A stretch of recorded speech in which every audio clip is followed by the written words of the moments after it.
1947 से भारत में 15 प्रधानमंत्री रहे हैं। जवाहरलाल नेहरू भारत के पहले प्रधानमंत्री थे जो 15 अगस्त 1947 से भारतीय साम्राज्य के प्रधानमंत्री के रूप में सेवा करते थे और उसके बाद गणराज्य के प्रधानमंत्री के रूप में 26 जनवरी 1950 तक और पहले नेहरू ब्रिटिश राज से पूर्व भारत की अंतरिम सरकार के प्रधानमंत्री के रूप में सेवा कर चुके थे।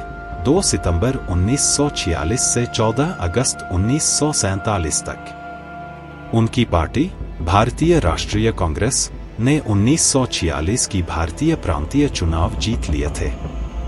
स्वतंत्र भारत में पहला चुनाव 26 राज्यों की प्रतिनिधि 489 सीटों के लिए आयोजित किया गया था, जिसमें 17.3 करोड़ से अधिक पात्र मतदाताओं का समर्थन था।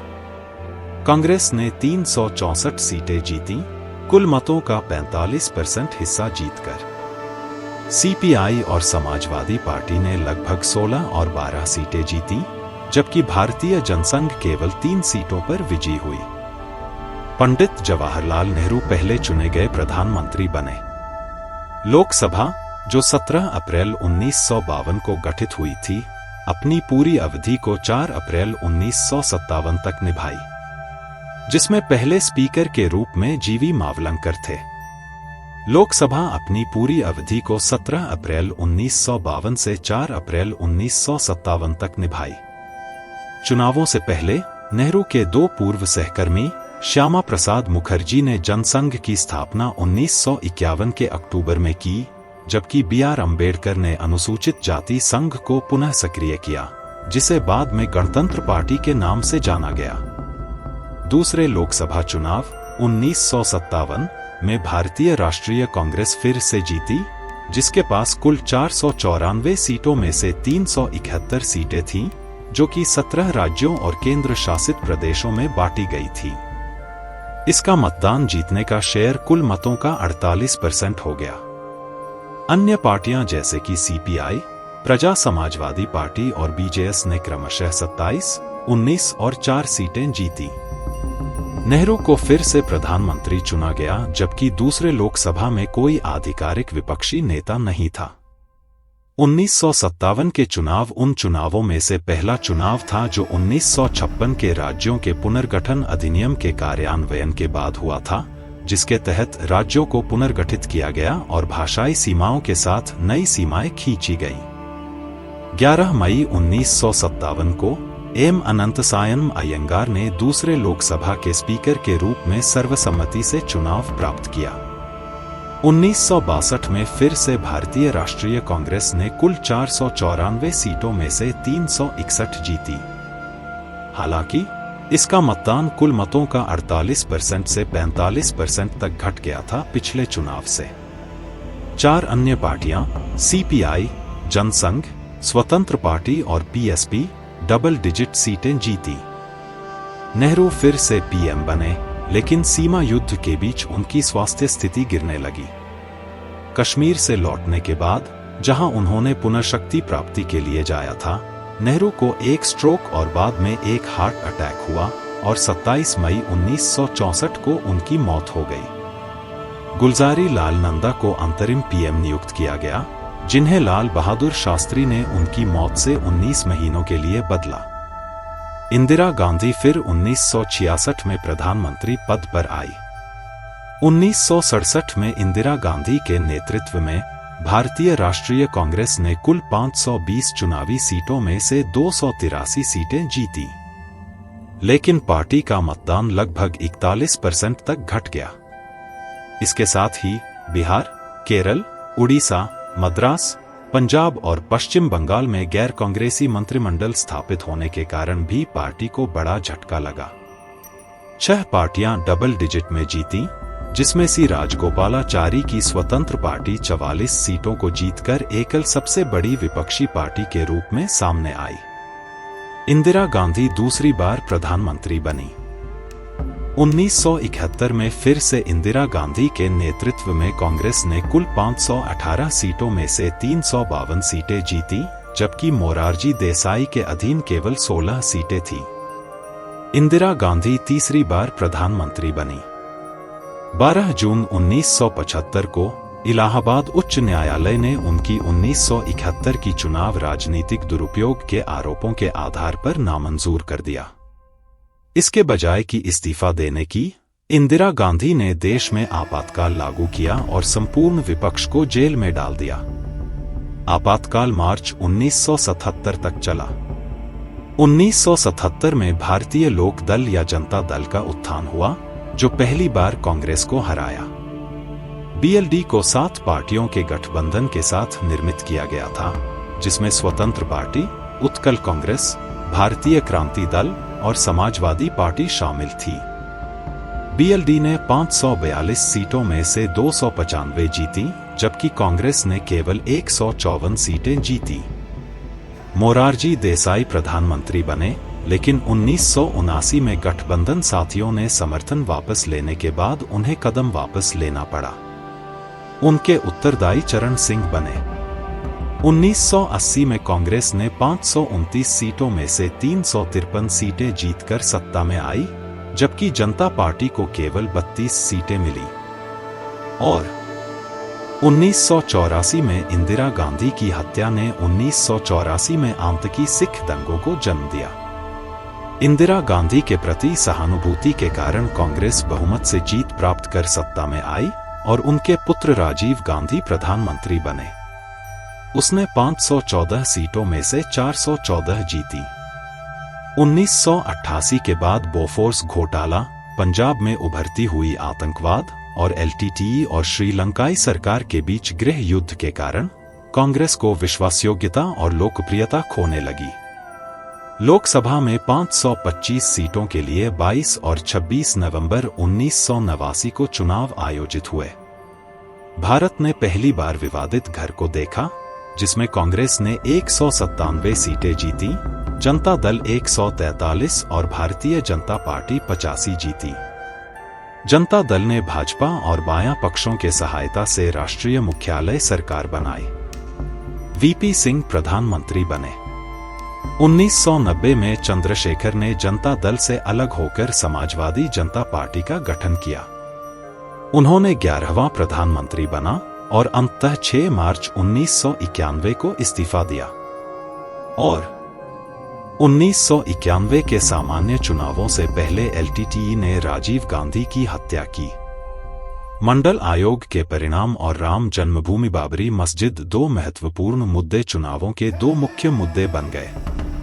वीपी सिंह सरकार द्वारा लागू किए गए मंडल आयोग की रिपोर्ट ने सरकारी नौकरियों में ओबीसी को 27% आरक्षण दिया और मंदिर मुद्दा एक प्रमुख चुनावी मुद्दा बन गया। देश में कई दंगे राम मंदिर मुद्दे पर आए और मतदाता जाति और धार्मिक रेखाओं पर विभाजित हो गए। कोई भी पार्टी बहुमत नहीं प्राप्त कर सकी। कांग्रेस एकल सबसे बड़ी पार्टी के रूप में सामने आई, जबकि भाजपा 120 और जनता दल तीसरे स्थान पर आई, जिसमें 59 सीटें थीं। कांग्रेस के पीवी नरसिम्हा राव प्रधानमंत्री के रूप में शपथ ली। 1996 में भाजपा ने कुल 543 चुनावी सीटों में से 161 सीटें जीती, कांग्रेस 140 और जनता दल 46। क्षेत्रीय पार्टियां सामने आने लगीं और 129 सीटें जीती।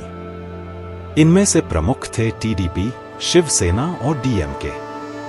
राष्ट्रपति ने भाजपा को सरकार बनाने के लिए आमंत्रित किया, जिसने एक गठबंधन बनाने का प्रयास किया, लेकिन दूर तक नहीं गया और अटल बिहारी वाजपेयी को 13 दिनों में प्रधानमंत्री पद छोड़ना पड़ा।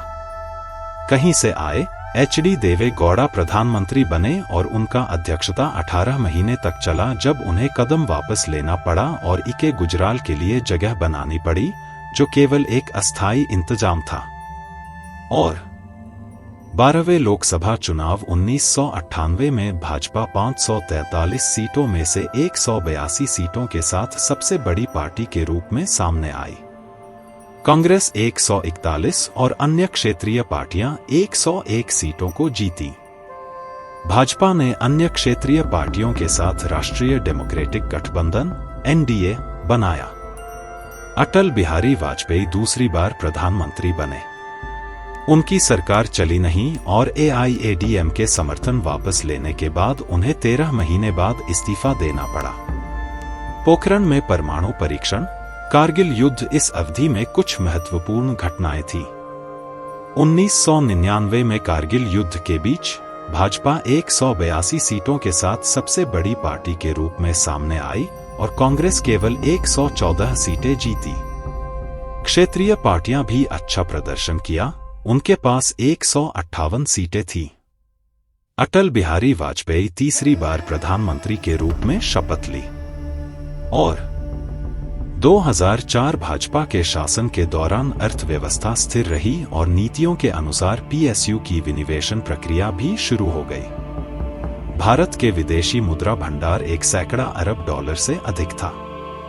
सेवा क्षेत्र ने भी बहुत सारे नौकरियां उत्पन्न की थी।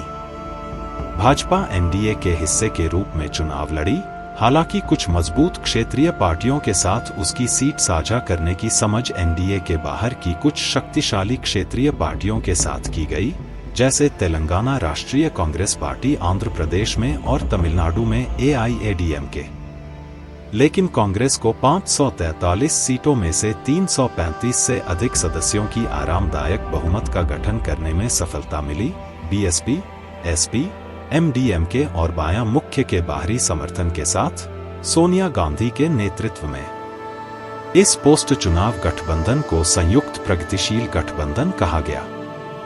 सोनिया गांधी विदेशी मूल के बारे में विवाद के बारे में प्रधानमंत्री बनने से इनकार कर दिया और उनके स्थान पर मनमोहन सिंह को प्रधानमंत्री चुना गया। 2009 में कांग्रेस नेतृत्व वाली यूपीए ने सूचना का अधिकार और राष्ट्रीय ग्रामीण रोजगार गारंटी योजना की शुरुआत की, साथ ही 2008 में किसानों के ऋण माफी की भी प्रक्रिया की। कांग्रेस 206 सीटें जीती और भाजपा 116 सीटें जीती, जबकि क्षेत्रीय पार्टियां 146 सीटें जीती। मनमोहन सिंह दूसरी बार प्रधानमंत्री के रूप में शपथ लिए गए। यूपी की अवधि 2G, कोयला ब्लॉक, आदर्श घोटाले और कॉमनवेल्थ गेम्स घोटालों से भरी थी। प्रधानमंत्री के धारणा के संदर्भ में भाजपा ने नरेंद्र मोदी को उस समय का आदमी बताया। कांग्रेस के प्रधानमंत्री उम्मीदवार राहुल गांधी मोदी के लिए कहीं भी तुलना में नहीं थे। भाजपा ने 282 सीटों पर अकेले जीती, जबकि कांग्रेस ने सिर्फ 44 सीटें जीती। एआईएडीएमके, एआईटीसी और बीजेडी ने 37, 34 और 20 सीटें जीती। कुल मिलाकर 551.3 मिलियन लोग या 66.38% कुल मतदाताओं का 9 महीने के लगभग फैले चुनाव में वोट करने निकले। शीर्ष नेता सुषमा स्वराज, नितिन गडकरी मध्य प्रदेश और नागपुर से जीते। भाजपा और उसके सहयोगी उत्तर प्रदेश में 80 सीटों में से 71 और राजस्थान में 25 सीटों में से सभी सीटें जीती।